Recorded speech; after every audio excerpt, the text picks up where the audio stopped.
All right, folks, on the lake, gonna play around with my new Tatula BF rod. Got my Tatula BF70 as well. 0.8 go. This is absolute PE line. It's a higher grade than the usual I use. It's nice because it's a lot stronger when I do these hook sets with braid. But anyway, this new rod right here, it's a light rod, but I think it's light plus more. It's definitely heavier than some light rods I own. It's closer to definitely the medium light side. But yeah, this is gonna be perfect for fishing near cover, okay, structure. And right now I have the SwimZ on, hoping that it will help haul some of these fish in.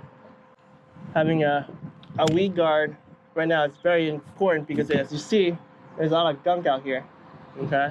And these gunk, I don't know what else to say other than keep following your hooks. Heck, sometimes it follow everything. It doesn't matter what you got on. I was throwing chatterbait earlier and well, it was tough going. But right now, we're gonna try to fish the wind-blown areas and some banks. The bass haven't really been out to play. They're in the backwaters, I believe, and I can't get to them. The motor won't let me. But I guess I could paddle and do some topwater fishing. I do got like 1 or 2 topwater bait. But for now, I think I'm gonna hit the banks, hit coastal structure, throw the SwimZ in there. All right, got the Midwest SwimZ, 3/16 ounce, and then also I've got a 3-inch slim swim. The jig color is the citrus shad, I believe. Citrus shad. We got some wind here. Hopefully, we got some bass hiding in these gunk because they're not in open water. Nope, not at all. They're still near structure. Probably back lake. It's clear. I was out there. Haven't seen them out in the open, but there's so much weeds back there. I think they're in it along with the bait. So I'm gonna try out here first, try some of these waters because it is clearing up the lake. And I'm hoping that there are some bass moving to the main lake, but likely I think they'll be closer to in between the main lake and the backwater lake, like the transitional area. But since I was doing some main lake fishing earlier for some open water panfish, right? I am gonna explore a little bit here and then I'm gonna start walking my way back. That's a fish right there. Okay. It's a pickerel. It's a mean pickerel.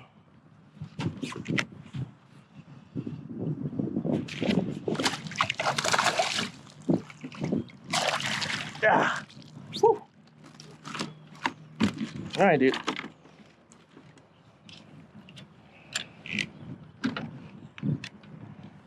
That is awesome. First fish on the SwimZ. Good sized pickerel. Look at that. Oh, wow. He got beat up on the other side. He got beat up. Someone did not treat him well. That's very unfortunate. Go back in there. Sheesh. People need to take care of pickerels too, man. Pickerel lives matter.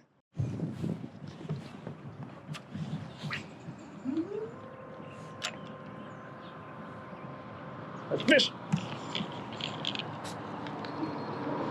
Dude, that side's stacked. What's going on?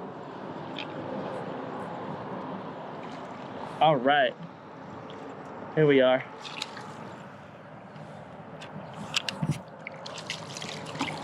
In the boat. Oh wow, this guy here. He got a nasty jawline destroyed. Hold up. Let me just unhook him safely for a second and I'll show y'all. Okay. He hope pretty good in the top mouth. Alright, check out this. See that jaw right there? It broke once. I think someone tried to weigh him or something like that, and they used those lip gripper stuff. And he flopped and probably ripped his jaw at least once in his lifetime. But anyway, off you go, little guy. All right, so that's 2 fish right around this area. Hopefully there's gonna be more. But yeah, this rod right here, very sensitive. It's a budget rod. I wouldn't say it's like crazy sensitive yet because you know, these fish, they basically smacked it while I have tight lines on. I need to explore a little bit and see how it is when I kind of, you know, Senko fish or something with a little bit slack line, wacky rig, let it, you know, flutter down. That's when you watch line.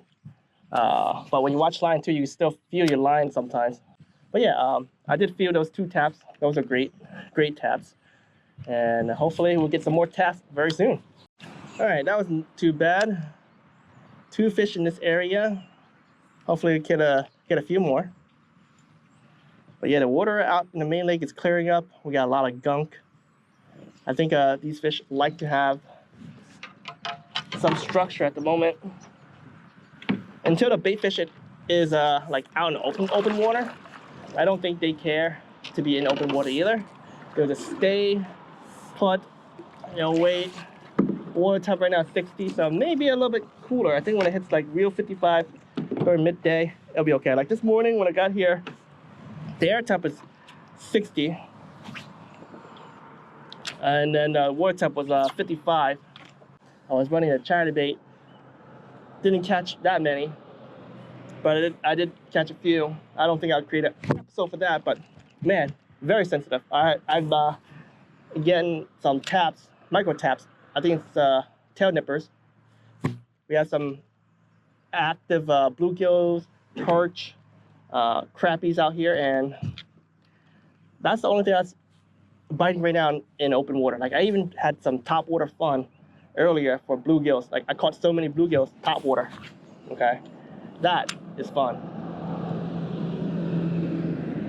But right now, I gotta go for the bass. Gotta play around with this new rod I have here. This is definitely a light plus, man. It's pretty thick compared to my other light rods, and it rated up to, oh my gosh, bad cast, bad cast, but there is something right there. You guys saw that, right? Why am I casting towards that way? Oh, the big fish right there. Oh my gosh, that's a big bass. Big bass. He sees me. And that's a big bite right there too.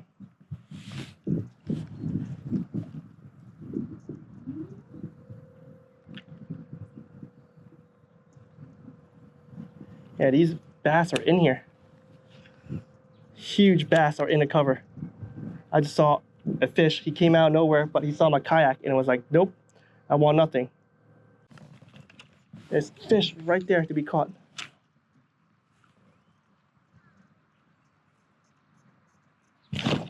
Here we go. As it was falling.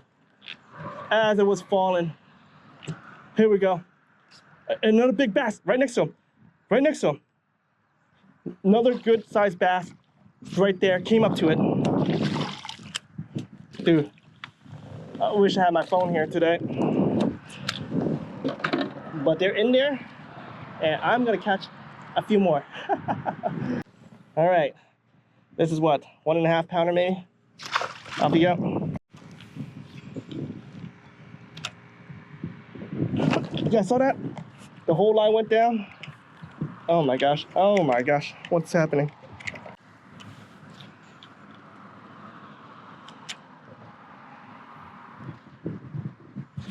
There we go.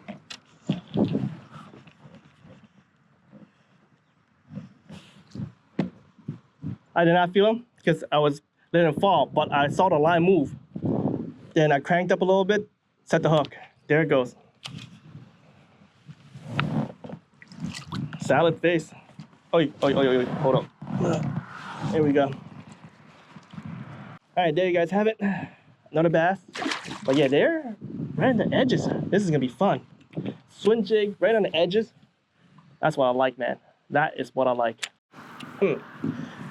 Anyone down there? Oh, I got hit by something. But there is stuff down there. Yep, a lot of gunk.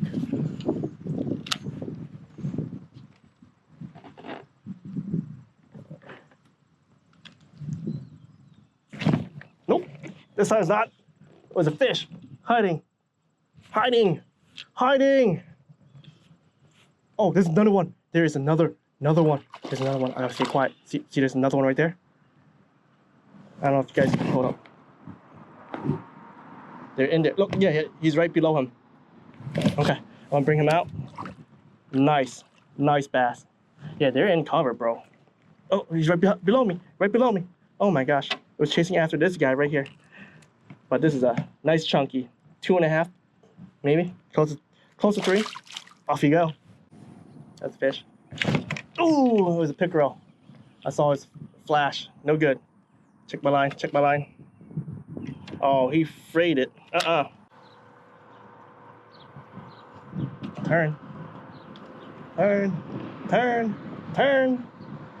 Turn already. Here we go. Let me just stop this thing for a second. Oh, what happened to you? All right, small little dink, windblown cove area. Makes sense. A lot of bait in here. But yes, using this rod, so amazing. Very sensitive.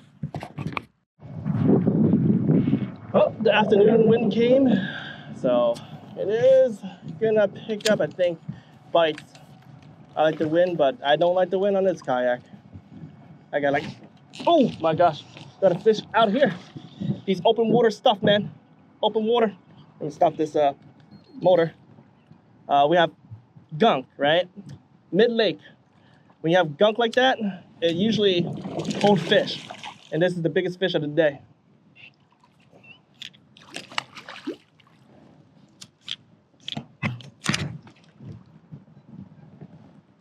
Yeah, look at that. A largemouth, baby. All right, here you go. Really nice, pretty bass. Look at that. Don't have my camera for today, so GoPro footage, that's all I got. In fact, I'm gonna do a beautiful release, just like that. Toodaloo. All right, so as I was saying, the wind picked up. We should get some nice bites, and these isolated stuff is nice because, well, sometimes those bait fish hides in between, and those bass, they're honed into it too, okay? What you need to know is that middle of the lake, where the main lake meets the back lake area, that is like a transitional area. So if you're not catching fish in either open water like the main lake, or you're not catching fish in a back lake, well, focus in the transitional area, you know? And that's what I'm doing right now when the wind picked up. And that's like the biggest fish I've caught all day. Oh, here we go. Like I said, the middle of the lake, the transitional area, that's where those fish are at right now. Whew. Like I tried open water as in the main lake area, not good. And then now I'm doing open water here, mid-lake. I'm getting them. I am getting them. Let me get the pliers. Once in a while when you get that weed guard in the way, it's hard to unhook him. Not a big one, but he is getting a little thicker. Off we go, into the scum. Man, that was a fun trip. It is basically middle of October, and the fish are not really in open water yet. They're still on the edge with all the weeds. All the bait fish are still around there, and with all that structure, you know, the weeds are still there. The bass are pretty comfortable fattening up on the edges. Maybe like in November, there'll be open water. Who knows? We have to figure it out. But fishing this new Tatula rod, it's amazing. This is a budget rod. It's supposed to be Japanese lineup, but Daiwa decided to bring it over. So everything's in Japanese, like even in the card, right? But that's pretty cool. I think they're testing the waters, and they may be bringing more Japanese stuff over. Maybe they'll put American skew on it and stuff like that. Who knows? But I am glad that they brought this rod over because it is a budget rod. It's under $100. So if you guys are into a two-piece, light plus, because it says light, but it's closer to a medium light. By the way, it is made for fluorocarbon line instead of braid, but I use braid. And let's talk a little bit about it. With this stiffer rod and with braid line, you can snap line if using very thin line. I just snapped line twice using this rod so far playing around. I was fishing at the pond area. I was using the Midwest swim jig just like I portrayed in this video, and I did a massive hook set because there was a massive bite and snapped. 6 pound Japanese fluoroliter, not good enough. So I'll probably up it to 8 or even 10. And it's okay. Okay, if you're using moving lures that are moving fast, you can use a little bit thicker line. The fish don't care. But if I were like fishing very finesse, very slow, like a wacky rig, shaky head in the bottom, I'll probably use something a lot thinner, and I probably wouldn't use anything that's crazy thick anyway. So, but yeah, I'll up the line a little bit so that I prevent snapping line, and you'll see Jimbo use this rod with a little bit bigger baits, bigger finesse baits that is, this fall, and hopefully it will slam a lot of fish. Thank you for watching. Stay tuned for more episode. I will portray the Pixie rod as well because I have that rod too. So if you guys are interested in Daiwa rods, stay tuned because there are more videos.